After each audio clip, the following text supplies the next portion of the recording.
Hey, Kristin LaVanway here with the East Valley team. It's that time of month when I like to go over all the excitement in the Phoenix real estate market. It's actually more like air quotes exciting. I've taken to having to drink wine to get through these market reports because they're so boring. It's just as boring as it was last month.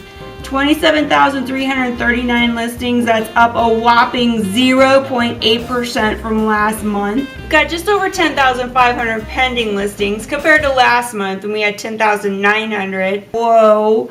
And then solds, 8,008, up from almost 7,900 last month. A huge increase of 1.4%.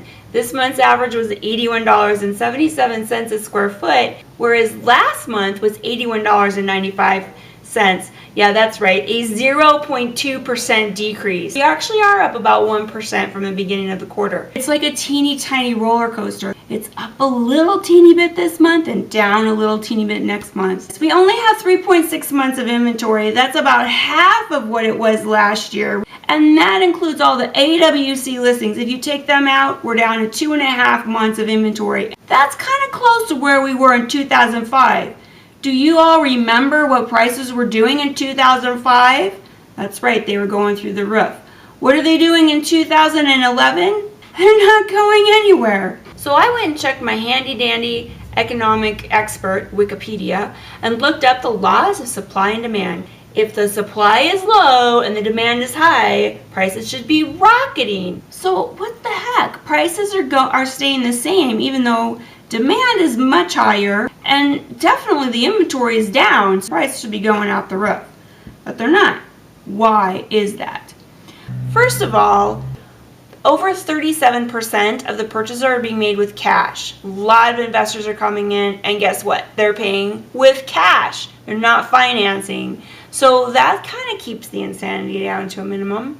If you look at REOs are only 10% of the listings right now. They were twice that last year. A very large portion, almost 48% of the homes offered at the trustee sale are being sold to third parties. So investors are buying bank-owned properties like crazy. Tons of them. If you look at short sales, about 38% of the listings now. Overall, distressed properties are accounting for a lot less of the inventory.